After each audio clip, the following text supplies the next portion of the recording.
Baik. Bismillahirrahmanirrahim. Assalamualaikum warahmatullahi wabarakatuh.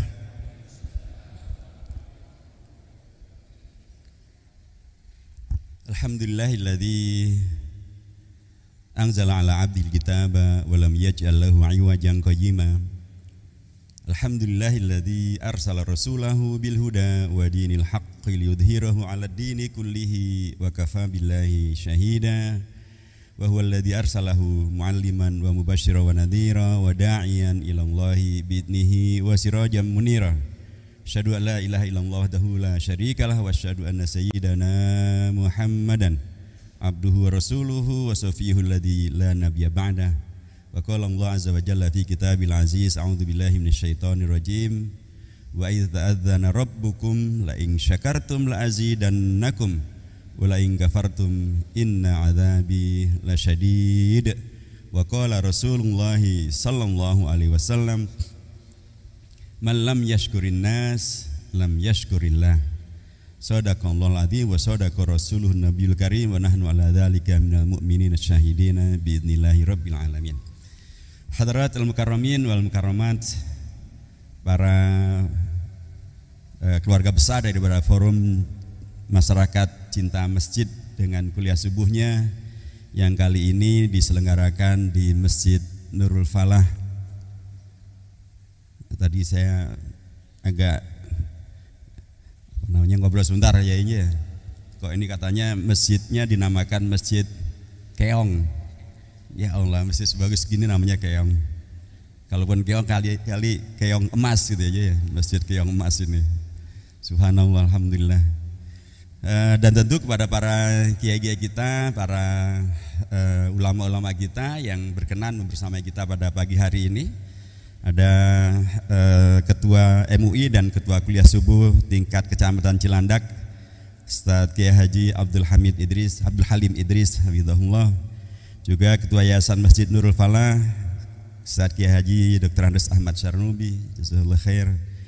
Kemudian juga Ustadz Haji Insinyur Ahmad Yunus sebagai penasihat kajian subuh Forum Masyarakat Cinta Masjid.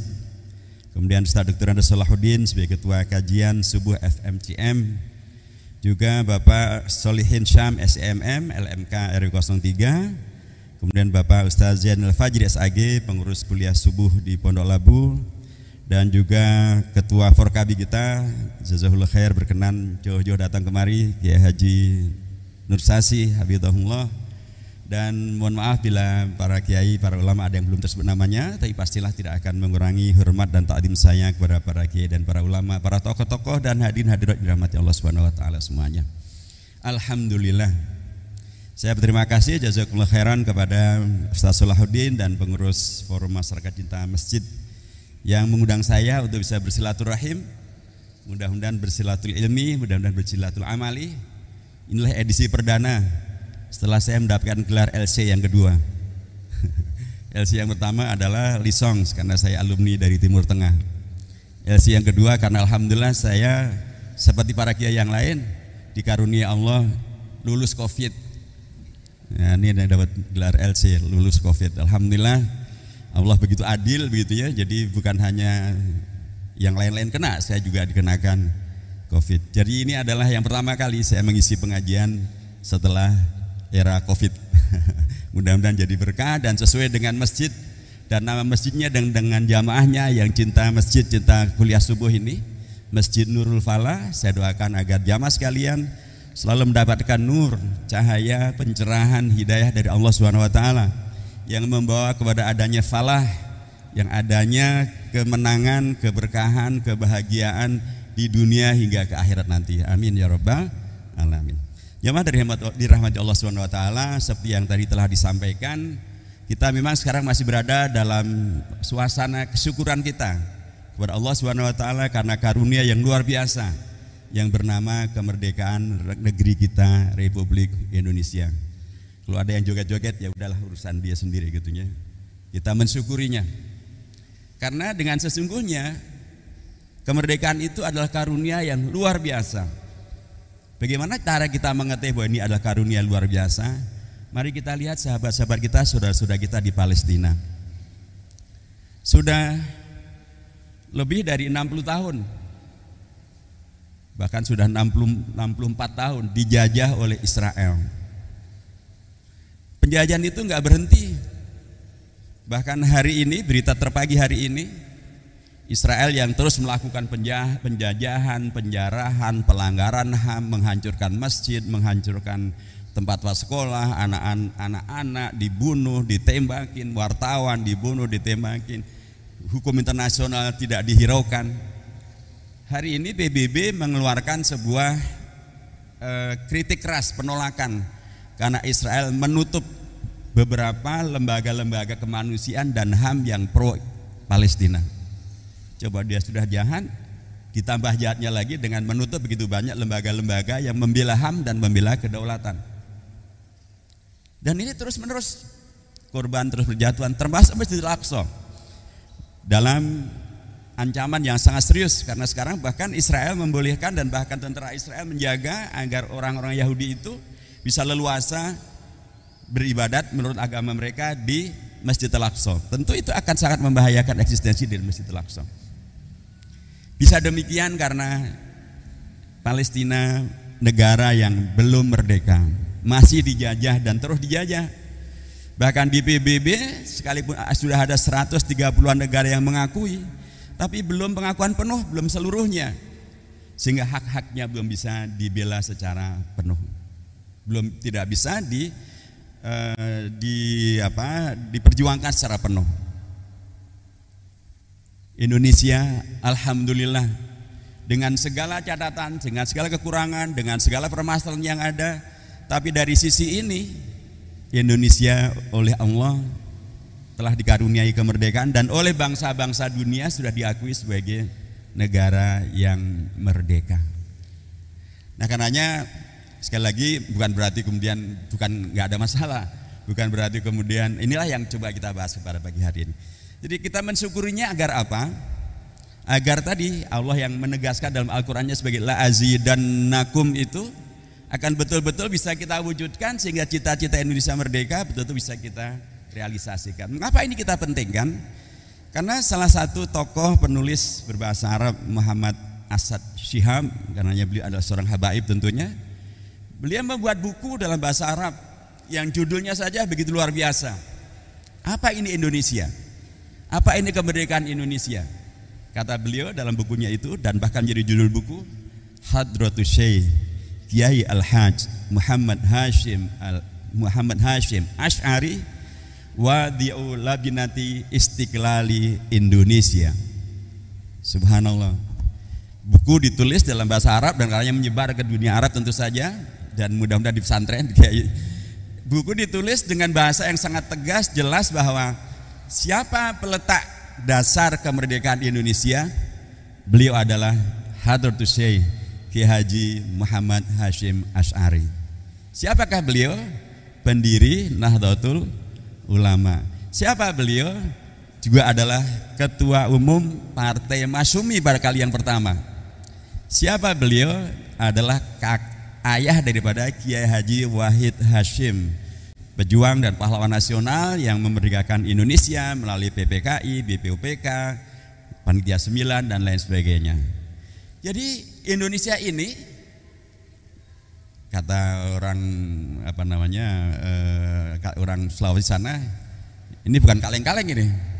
Yang meletakkan kemerdekaannya adalah seorang kiai besar, kiai yang penuh dengan ilmu, amal, perjuangan, karomah, Kiai Haji Hashim Asy'ari. Tentu beliau tidak sendirian. Kita akan lihat nanti di dalam upaya Indonesia merdeka ini, ternyata beliau juga didukung oleh para kiai, para ulama dari beragam ormas.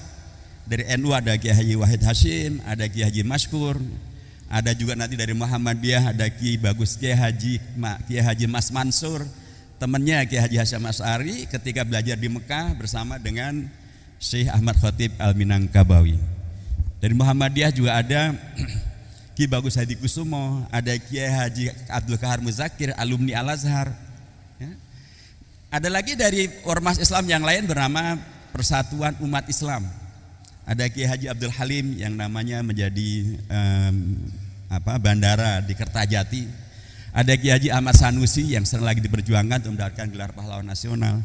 Ada juga dari partai-partai Islam, ada Partai Syarikat Islam, ada Haji Abikusno Cokrosyoso, ada Haji Agus Salim. Nanti juga ada Partai Masyumi, ada Muhammad Natsir dan lain sebagainya. Tentu beliau tidak sendirian karena beliau bersama dengan tokoh-tokoh dari kebangsaan. Ada Bung Karno, ada Bung Hatta, Muhammad Yamin, Syahrir dan lain sebagainya. Yang tidak ada apa? PKI. PKI tidak ada. PKI dan para petinggi-petingginya tidak terlibat sama sekali dan tidak dilibatkan di dalam mempersiapkan Indonesia merdeka. Karenanya kalau kita baca buku sejarah tentang Indonesia merdeka, nggak ada tuh namanya Muso, nggak ada namanya Syahrir, nggak ada namanya Amir Syarifuddin, nggak ada yang namanya Aidit, nggak ada yang namanya Nyoto, nggak ada yang namanya Semaun. Yang ada nanti mereka adalah para pemberontak. Pemberontakan pertama di Indonesia yang ingin mengubah Indonesia dari NKRI menjadi negara komunis dilakukan oleh PKI pada tanggal 18 September tahun 1948 di Madiun. Dan di antara korbannya adalah para kiai, pesantren-pesantren, termasuk pesantren saya di Gontor, itu termasuk yang mereka jajah, mereka rebut, mereka cederai sehingga kiai saya harus ngungsi begitu ya. Inilah Indonesia kita. Dan siapa yang menyelamatkan Indonesia dari penjajahan PKI komunis? Lagi-lagi para kiai, para ulama bersama dengan Siliwangi dan TNI. Inilah Indonesia kita. Sehingga karenanya sudah sangat selayaknya bila kemudian Indonesia yang sudah dimerdekakan dengan apa yang saya sebut sebagai jihad, ijtihad, mujahadah, tadhiyah, sodakoh, hibah dari para kiai dan para ulama ini. Dan ketika dia sudah merdeka, sangat sewajarnya bila kita mensyukurinya. Supaya apa? Supaya la'azidannakum, supaya karunia ini ditambah-tambah, supaya tidak diubah menjadi inna adzabil syadid. Kalau adab Allah syadid itu akan menghadirkan PKI yang berontak, harga-harga yang meninggi, hidup yang tidak berkah, moral yang dekadensi, ulama yang tidak dihormati, para habaib yang tidak dihormati, masjid yang tidak dihormati, agama yang tidak dihormati. Karena memang selalu ada upaya untuk mengembalikan suasana kepenjajahan itu. Bahkan tahun 1989 itu ada yang menulis buku untuk menghadirkan New World Order, tata dunia yang baru. Ini ditulis oleh seorang Lord Emerson. Dan tata dunia baru itu sepenuhnya akan menghadirkan kondisi keterjajahan lagi. Yang pertama adalah menghancurkan nilai perkawinan dan nilai keluarga. Dengan cara apa? Dengan cara membolehkan nikah sejenis, LGBT lah gitu. Nah kalau ini terjadi, maka suasana kemerdekaan di mana kemudian keluarga ada, anak bisa tumbuh menjadi manusia yang merdeka, kemudian akan dengan mudah dihancurkan karena orang tidak lagi mementingkan keluarga. Bahkan dikatakan yang nanti yang namanya cerai itu adalah ya kayak makan bubur saja, suatu yang sangat mudah. Keluarga dihancurkan, bangsa ini menjadi bangsa yang terjajah kembali. Yang kedua adalah posisi perempuan. Perempuan dibiarkan untuk menjadi makhluk atau pihak yang sepenuhnya merdeka, bebas apa saja.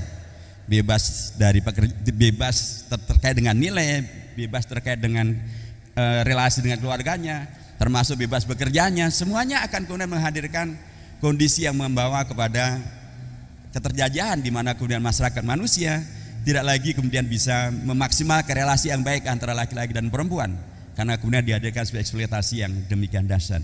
Yang ketiga adalah bagaimana menghadirkan kondisi di mana agama dianggap sebagai tidak penting, agama dipinggirkan, agamawan dipinggirkan, dan akan diciptakan agama yang baru. Apa itu agama yang baru? Agama kepentingannya manusia. Kepentingan manusia menjadi sangat tidak mengikat, sangat bersifat tidak pasti, sangat bersifat sementara, sangat bersifat tidak sakral, tidak bernilai agama. Inilah agama baru yang diciptakan.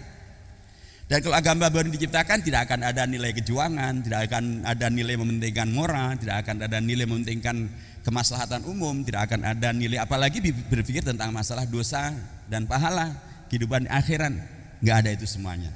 Bila itu semuanya terjadi, maka kembalilah masyarakat manusia termasuk bangsa Indonesia kepada kondisi kita tidak berdaya. Tidak berdaya itulah keterjajahan. Padahal dahulu ada seorang panglima dari pada masa Khalifah Umar ibn al-Khattab radhiyallahu anhu, namanya Rib'i ibnu Amir. Ketika beliau diutus oleh Umar ibn Khattab, Amirul Mukminin, untuk memimpin pasukan melakukan Fath Faris, melakukan pembebasan terhadap Persia, dan kemudian beliau sukses.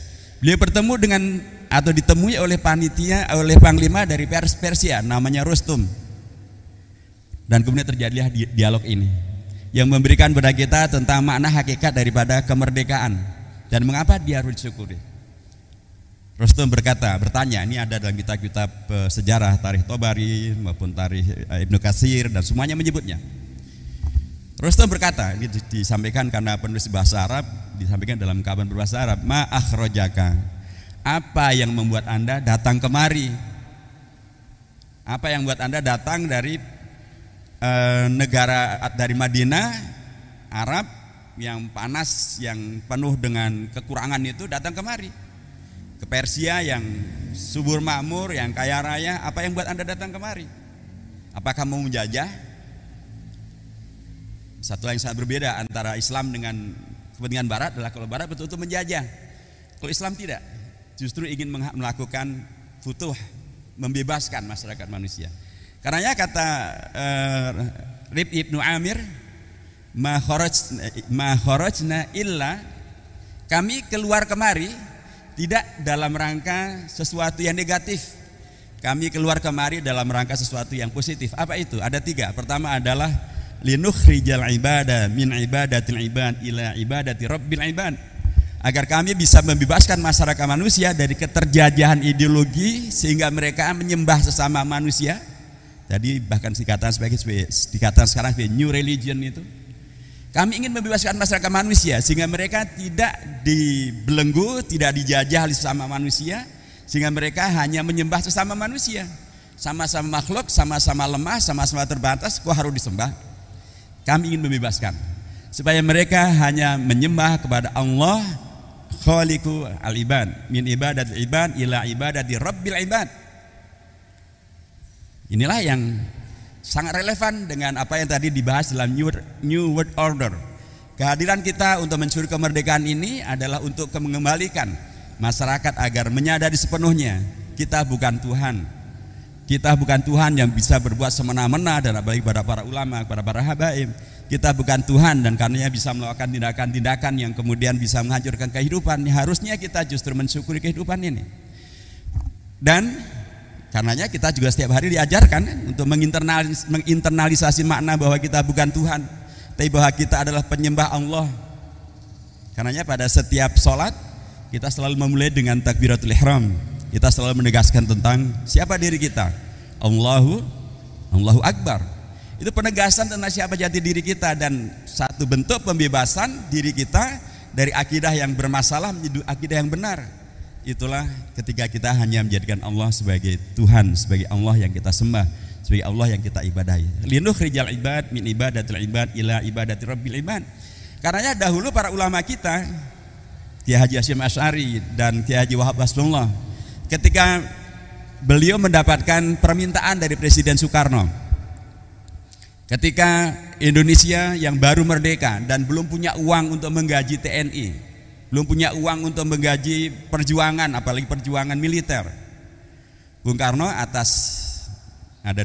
dua riwayat, atas bisikan dari Jenderal Sudirman, jenderal yang santri juga, murid daripada Kiai Parakan. Ada lagi yang mengatakan karena usulan daripada tokoh yang nanti menjadi Menteri Luar Negeri, Ruslan Abdul Ghani. Kita tidak bisa nih, negara yang baru merdeka nggak bisa melawan masuknya kembali tentara sekutu. Kita uang nggak ada, tentara belum ada. Bagaimana? Pastilah harus melalui para kiai, para ulama, karena mereka mempunyai semangat jihad, Mereka mempunyai semangat perlawanan. Mereka memahami bahwa Indonesia ini adalah karunia Allah yang luar biasa dan karenanya harus dijaga, dipertahankan dari penjajahan. Maka Bung Karno mengutus Ruslan Abdul Ghani atau menyampaikan permintaan kepada Kiai Haji Hasyim Asy'ari, apa hukumnya bangsa Indonesia membela kemerdekaan Indonesia. Bangsa Indonesia yang baru saja kemudian menerima perubahan Pancasila 22 Juni dengan 7 kata dihapuskan yang disetujui oleh para ulama, tapi diganti menjadi ketuhanan yang Maha Esa, tapi dengan pemaknaan bahwa yang dimaksud dengan yang Maha Esa adalah bukan semau gue. Yang dimaksud yang Maha Esa adalah tauhid. Dan itu disetujui oleh Kiai Haji Hasyim Asy'ari, disetujui juga nanti secara resmi oleh Muktamar NU ke-83 di Situbondo. Ketuhanan yang Maha Esa adalah tauhid. Indonesia sudah dalam posisi ini. Belanda membonceng sekutu melalui Inggris dan kemudian melalui Surabaya ingin kembali menjajah Indonesia. Apa hukumnya bangsa Indonesia yang mayoritas beragama Islam membela kemerdekaan Indonesia supaya tidak dijajah kembali oleh Belanda? Beliau mengumpulkan para ulama se-Jawa Timur dan Madura dan kemudian menyampaikan apa yang kemudian kita kenal belakangan dengan nama fatwa jihad untuk kalangan internal umat Islam atau risalah jihad, resolusi jihad untuk pemerintah Indonesia. Isinya ada 3. Yang pertama adalah bahwa mempertahankan Indonesia merdeka dari kemungkinan dijajah kembali oleh kafir Belanda dan lain sebagainya. Hukumnya adalah fardhu ain bagi siapapun yang berada di daerah jihad. Berarti berada 80 km di sekitar Surabaya. Fardhu ain. Yang kedua, siapapun yang kemudian meninggal dalam rangka jihad ini, maka dia seperti meninggal dalam jihad fisabilillah sehingga dia menjadi syuhada. Ada yang bertanya, Pak Ustaz, ini kan mati di jalan Allah gitunya. Kalau matinya di jalan Tamrin bagaimana? Ya ditanya yang sudah meninggal, antum ada di mana sekarang gitu ya. Ada di surga Allah atau ada di tempat yang lain, itu terkait dengan niatnya. Yang ketiga, siapapun yang membela Belanda, membela penjajahan, maka dia boleh dihukum mati. Subhanallah. Ini fatwa yang sangat dahsyat. Dan fatwa ini kemudian menggerakkan para santri di Jawa Timur, dari Lirboyo, dari Langitan, dari Gresik, dari Jombang, Tebuireng. Mereka berbondong-bondong datang ke Surabaya dengan segala cara yang mereka bisa. Ada yang naik truk, ada yang dompleng kereta api, ada yang jalan kaki, semuanya. Sampai kemudian pada tanggal 10 November itu Pemuda Sutomo yang kemudian nanti menjadi pahlawan nasional, 10 November menjadi hari pahlawan nasional. Beliau meneriakkan, ini Sutomo kalau dari namanya saja kan bukan nama santri ya. Sutomo ini kan dari namanya saja adalah nama, bukan seorang santri, tapi beliau sangat terpengaruh dan sangat setuju dengan fatwa daripada Kiai Haji Hasyim Asy'ari tersebut. Karenanya beliau mengumpulkan para pemuda dan arek-arek Surabaya dan kemudian beliau meneriakkan sebuah teriakan yang khas santri. Bukan hanya merdeka, bahkan teriakan beliau itu dimulai dengan Allahu Akbar, Allahu Akbar, Allahu Akbar, baru merdeka. Allahu Akbarnya 3 kali malah. Satu gambaran betapa kemudian Kiai Haji Hasyim Asy'ari yang tadi disebut sebagai, jadi beliau bukan sekedar wadi'ul labinati istiqlal Indonesia, tapi al-muhafid ala istiqlal Indonesia. Beliau bukan sekedar meletakkan batu pertama atau meletakkan asas-asas Indonesia merdeka, tapi bahkan beliau berada di garda terdepan sebagai mujahid, mufti untuk menjaga dan memperjuangkan kemerdekaan Indonesia. Dan beliau sukses. Dan alhamdulillah sekarang tanggal 22 Oktober di mana difatwakan resolusi jihad itu, kemudian sekarang disebut sebagai Hari Santri Nasional, ya, tanggal 22 Oktober. Jadi Rid'i Ibnu Amir ketika mengatakan linukhrijal ibad min ibadatil ibad ila ibadati rabbil ibad, inilah yang kemudian diekspresikan dalam konteks Indonesia sebagaimana dalam peristiwa resolusi jihad di Surabaya tersebut.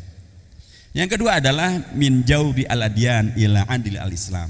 Supaya kemudian masyarakat manusia ini terbebaskan dari beragama yang sempit, beragama yang mendolimi, beragama yang menghadirkan masalah, beragama yang tidak membawa kepada hasanah fid dunia hingga hasanah fil akhirah. Untuk kembali menuju kepada agama Islam yang menghadirkan keadilan, menghadirkan kebenaran, menghadirkan kebaikan, menghadirkan kemaslahatan, menghadirkan kerahmatan, menghadirkan solusi terhadap permasalahan-permasalahan yang ada. Dan inilah yang dengan fatwa tadi mendapatkan dukungan yang luar biasa dan kemudian menghadirkan keadilan yang kemudian menyeluruh. Dari fatwa di Surabaya, Bapak Ibu yang saya hormati, itu tanggal 22 Oktober, pada tanggal 7 sampai 8 November tahun 45 umat Islam bertemu di Yogyakarta dalam Kongres Umat Islam yang pertama. Dalam Kongres Umat Islam yang pertama itu disepakati dua hal. Menyepakati, jadi kalau di Surabaya adalah sepenuhnya adalah tokoh-tokoh dari NU, para kiai dari NU. Di Yogyakarta seluruh ormas hadir. Dan tentu karena di Yogyakarta pusatnya Muhammadiyah, tokoh-tokoh Muhammadiyah hadir, ketua PB Muhammadiyahnya hadir, dan semuanya setuju dan mendukung fatwa jihadnya Ki Haji Hasyim Asy'ari di Surabaya. Dan yang kedua adalah membentuk satu partai Islam, yaitu yang bernama Masyumi. Jadi di Yogyakarta kemudian muncullah berita yang menyebar di seluruh Indonesia bahwa 24 juta umat Islam Indonesia siap berjihad membela kemerdekaan Indonesia. Waktu itu penduduk Indonesia jumlahnya sekitar 47 juta. 24 jutanya siap berjihad. Subhanallah, 50%, dan itu adalah semuanya umat Islam. Jadi apa yang difikirkan dan difatwakan sesuai dengan apa yang dahulu disampaikan oleh Rif'i Ibnu Amir, akan menghadirkan keadilan yang menyeluruh, mendapatkan dukungan yang menyeluruh supaya kemudian karunia Allah yang bernama kemerdekaan ini kemudian menjadi sesuatu yang bisa dinikmati dan diperjuangkan oleh lebih luas lagi kelompok masyarakat.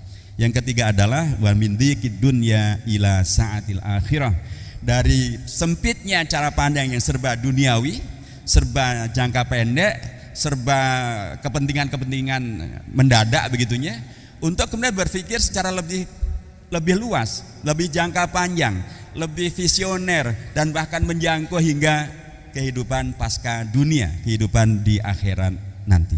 Itulah kemerdekaan yang luar biasa, kemerdekaan yang sebenarnya. Dan ini adalah kondisi yang semakin bisa dihadirkan kalau kita berada dalam kondisi yang kondusif.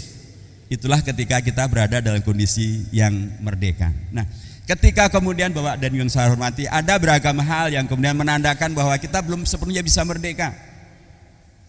Masih ada pendoliman, masih ada ketidakadilan, masih ada kemiskinan, masih ada dan bahkan menurut harian Kompas gitu ya, dalam kajiannya setelah 77 tahun Indonesia merdeka, ternyata 70% masyarakat Indonesia menyatakan bahwa mereka belum merasakan nikmat kemerdekaan dari sisi kesejahteraan. Tentu ini masalah. Ketika kemudian kalau hutang adalah belenggu, kalau hutang adalah bisa menghadirkan ghalabatud dain, maka hutang Indonesia sekarang ini adalah hutang tertinggi sepanjang sejarah Indonesia. Itu juga tanda kemerdekaan yang belum sepenuhnya bisa kita hadirkan.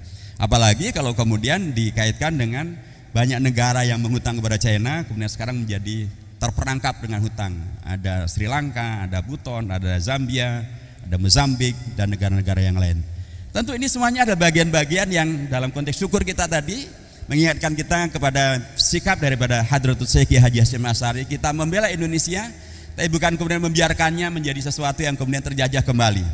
Itulah karenanya dalam konteks kemerdekaan ini kita juga diberi ruang untuk kemudian tetap bisa menjaga kemerdekaan itu, dengan diantaranya adalah memaksimalkan seluruh potensi yang kita miliki. Masjid-masjid kita, keumatan kita, potensi keahlian yang kita miliki, kebebasan yang ada, yang masih ada untuk bisa kita maksimalkan. Kaidahnya tentu kalau di pesantren ada ungkapan bahwa la yudraku kulluhu la yudraku julluhu. Kalau kita belum dapat semuanya, ya jangan ditinggalkan semuanya. Tetapi prinsip bahwa kita sudah menjadi merdeka ini penting untuk kita maknai justru sebagai sarana untuk menjaga dan melanjutkan kemerdekaan supaya tidak berubah menjadi kafartum, kufur pada nikmat kemerdekaan ini.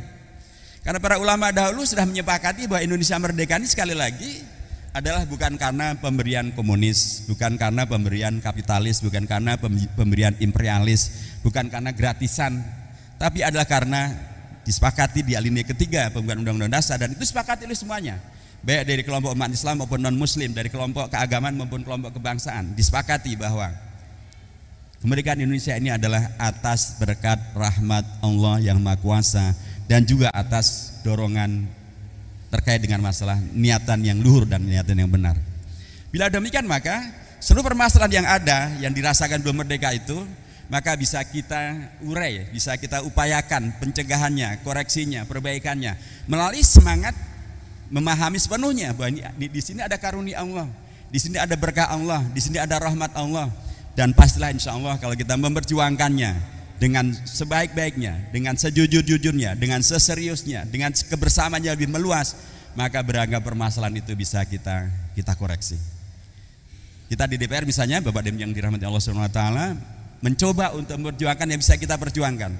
Misalnya ada yang ingin mencoba untuk mencabut TAP MPRS nomor 25 tahun 66 tentang PKI sebagai partai yang terlarang atau pembubaran PKI. Kita tolak itu. Alhamdulillah masih bisa kita pertahankan sehingga PKI tetaplah menjadi partai yang terlarang dan komunisme terlarang disebarluaskan di Indonesia. Jadi kalau ada yang kemudian sekalian melihat ada yang menyebarluaskan PKI dan komunisme, tolong laporkan kepada kami supaya bisa kita tindak lanjuti. Nomor 2, kemarin ada upaya untuk kemudian mengkhianati kesepakatan bahwa bangsa. Di antaranya adalah meminggirkan sila pertama ketuhanan yang Maha Esa dengan menghadirkan rancangan undang-undang tentang haluan ideologi Pancasila yang kemudian menghadirkan Pancasila yang diperas menjadi tiga menjadi trisila. Kalau menjadi trisila maka ketuhanan yang Maha Esa tidak ada. Adanya di sila yang ketiga itu pun ketuhanan yang berkebudayaan. Diperas lagi bisa menjadi ekasila. Kalau ekasila ketuhanan yang Maha Esa, ketuhanan berkebudayaan sudah tidak ada. Ketika menyebut ketuhanan yang Maha Esa, sila pertama pun dalam rancang undang-undang itu juga disebutkan macam-macam. Kadang disebut ketuhanan yang Maha Esa, kadang disebut ketuhanan saja, kadang disebut ketuhanan yang berkebudayaan, kadang disebut ketuhanan dengan dasar kemanusiaan yang adil dan beradab. Tentu menjadi sangat bias. Alhamdulillah kita tolak di DPR dan alhamdulillah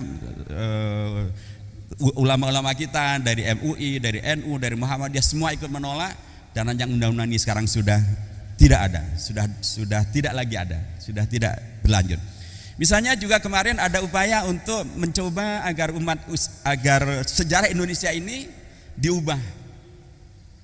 Karena memang dalam salah satu metode para penjajah adalah kalau Anda ingin menguasai satu negara, satu bangsa, maka ubahlah ingatan kolektif mereka terhadap sejarah. Dan tentu saja dalam konteks umat Islam, dari relasi umat Islam dengan negara, mereka begitu luar biasa sejak dari awal mencoba memperjuangkan agar Indonesia ini merdeka. Dan peran daripada kelompok-kelompok umat Islam amat sangat konkret, amat sangat jelas. Sekalipun banyak orang mengatakan bahwa kebangkitan nasional dimulai tahun 1908 dengan hadirnya Budi Utomo, faktanya sesungguhnya sebelum 08 umat Islam sudah bangkit untuk membangkitkan Indonesia. Tahun 1901 bahkan di Tanah Abang, di Jakarta, para habaib, para ulama, para kiai, mereka berkumpul mendirikan satu organisasi namanya Jam'iyatul Khair. Sampai hari ini masih ada, sekalipun banyak dilupakan. Ya. Jarang tuh yang menyebut bahwa kebangkitan Indonesia dimulai dengan Jam'iyatul Khair. Padahal real, inilah yang memulai kebangkitan nasional di Indonesia. Dia yang mulainya dengan organisasi, bahkan organisasi sangat rapi, tujuannya sangat jelas terkait dengan masalah sosial, masalah pendidikan, masalah dakwah, mengumpulkan tokoh masyarakat dari latar yang berbeda-beda, ada habaib maupun non habaib, ada Arab maupun dari Jawa maupun non Jawa, semuanya berkumpul. Kalau Budi Utomo hanya semuanya orang-orang Jawa saja. Dan bahkan pada waktu itu organisasi ini sudah demikian luar biasa, punya visi besarnya. Sebagaimana dikatakan oleh Sri Sultan Hamengkubuwono ke-10 ketika beliau membuka Kongres Umat Islam ke-7 di Yogyakarta, beliau sampaikan bahwa pada tahun 1903 Jam'iyatul Khair sudah membuat Kongres Umat Islam yang intinya adalah kewajiban memerdekakan tanah di mana kita berada, tanah air di mana kita berada dari penjajahan kafir Belanda, hukumnya wajib. Tahun 1903 sudah digaungkan perlawanan terhadap penjajahan asing di Indonesia. Tahun 1904-1905 dari Solo, Ki Haji Samanhudi sudah membentuk satu kumpulan, satu organisasi namanya Syarikat Dagang Islam.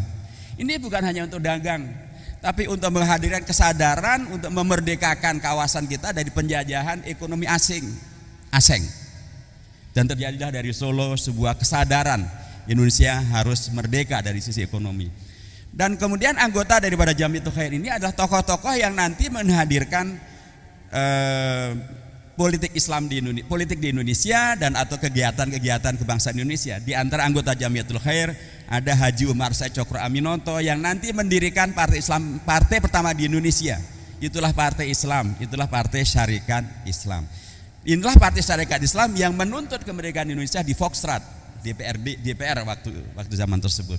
Jadi sangat jelas bahwa sejak dari awal posisi umat Islam ini begitu luar biasa, membangkitkan kesadaran tentang kemerdekaan baik dari sisi ekonomi, pendidikan, organisasi, politik, termasuk juga nanti dalam Sumpah Pemuda di sana ada Jong Islami Tenbon, gitu ya. Tetapi ada pihak-pihak yang ingin kemudian merubah sejarah ini. Mencoba untuk agar Indonesia tidak ingat dengan sejarahnya yang relasinya dengan umat Islam, sehingga kemudian muncullah dari Kementerian Pendidikan dan Kebudayaan, dari Dirjen Kebudayaan, buku 2 jilid tentang Kamus Sejarah Indonesia. Apa yang terjadi? 2 jilid ini membahas Indonesia dari 2 periode. Periode pertama adalah periode pembentukan dari tahun 1900 sampai 1950. Itulah saat-saat Indonesia berjuang untuk memerdekakan Indonesia. Dan yang kedua adalah periode pengisian kemerdekaan Indonesia dari tahun 1951 hingga era reformasi. Nah, pada jilid yang pertama ini tokoh-tokoh umat Islam yang utama yang mempunyai peran yang luar biasa terhadap Indonesia merdeka ternyata tidak dimasukkan dalam entry. Tidak ada dalam entry kalau kita cari di sana Kiai Haji Hasyim Asy'ari. Tidak ada. Padahal beliaulah yang mengubarkan, yang meletakkan asas Indonesia merdeka dan bahkan mempertahankan Indonesia merdeka dengan fakta jihadnya. Tidak ada Kiai Haji Hasyim Asy'ari. Juga tidak ada yang namanya Kiai Haji Wahid Hasyim, putra Kiai Haji Hasyim Asy'ari yang begitu luar biasa perannya di PPK, di BPUPK, di Panitia 9, di PPKI, di Kementerian Agama. Tidak ada. Itu di kalangan NU. Dari kalangan Muhammadiyah, ketua PB Muhammadiyah pada waktu itu yang berjasa membuat Majelis Islam A'la Indonesia, yang berjasa membuat Partai Islam Indonesia menyatukan seluruh komponen sebelum Masyumi, yang juga anggota BPUPK, namanya Kiai Haji Mas Mansur, juga tidak ada.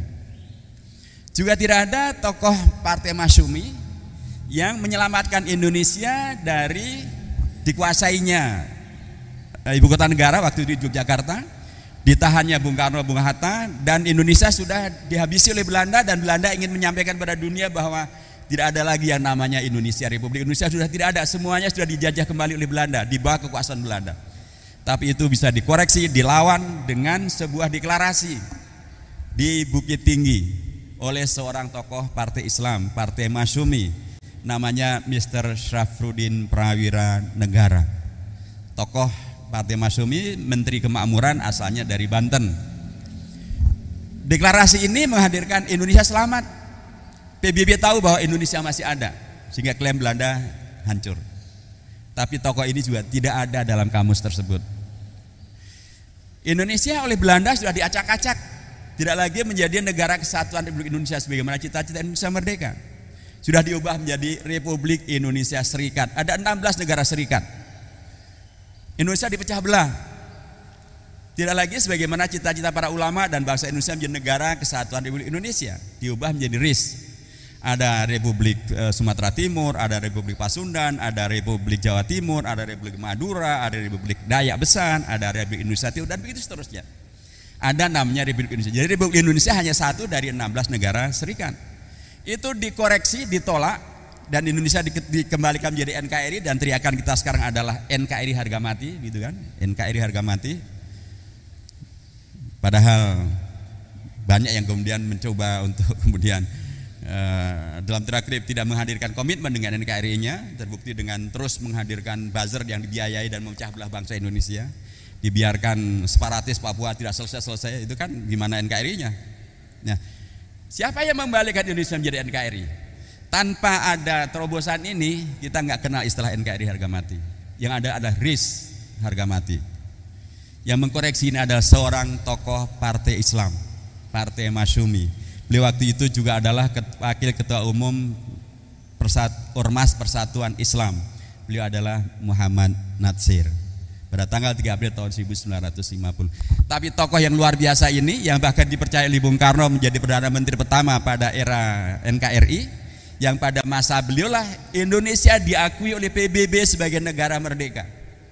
Indonesia diakui oleh PBB sebagai negara merdeka, berkedaulatan penuh, menjadi anggota penuh PBB ketika Indonesia dipimpin oleh tokoh dari Partai Islam Masyumi tahun 50 ya.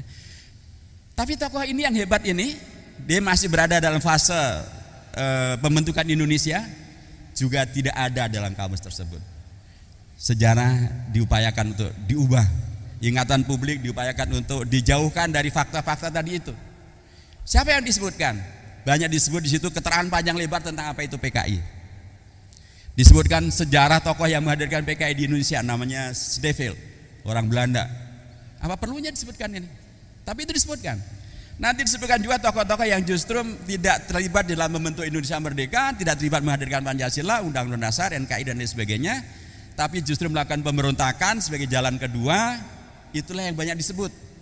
Semaun disebut PKI, Aidit disebut PKI, Mr. Syarifuddin, Mr. Amir Syarifuddin disebut, kelompok mereka juga. Kemudian yang terutama adalah Musso, tokoh utama dan yang diproklamasikan sebagai Presiden Republik Komunis Soviet Indonesia. Itu yang banyak disebut malah. Apa maksudnya? Dan bahkan nanti di jilid kedua tidak disebut yang namanya PKI itu adalah pemberontakan, bahkan disebut sebagai korban. Apa makna ini semuanya? Merubah ingatan sejarah publik supaya mudah dikuasai untuk kepentingan-kepentingan mereka juga, supaya kemudian bisa menghadirkan permasalahan-permasalahan yang sesungguhnya kita tidak ingin. Sekali lagi, ingatan sejarah ini diperlukan agar kita bisa merasakan betapa syukur dan karunia Allah yang luar biasa ini, yang bernama Indonesia merdeka, supaya tidak kemudian dibelokkan Indonesia merdeka ini menjadi ideologinya liberalis atau sekuleris atau anti agama, memusuhi ulama, memusuhi umat Islam yang berjasa kepada Indonesia merdeka, supaya kemudian bisa kita jaga, supaya kesyukuran ini bisa kita hadirkan, supaya dengan cara itu maka kemerdekaan ini betul-betul adalah rahmat dan berkah dari Allah SWT. Dan mudah-mudahan kita menjadi bagian daripada yang melanjutkan karunia ini, membawa segala kebaikan bagi kita, bagi para ulama, para lembaga-lembaga keagamaan, termasuk bisa kita wariskan pada anak-anak kita, cucu-cucu kita pada generasi yang berikutnya. Saya demikian, jemaah dirahmati Allah SWT. Mohon maaf bila berkepanjangan. Wal muwaffiq ila aqwamit thoriq wa wal hadi ila sawa'is sabil. Wassalamualaikum warahmatullahi wabarakatuh.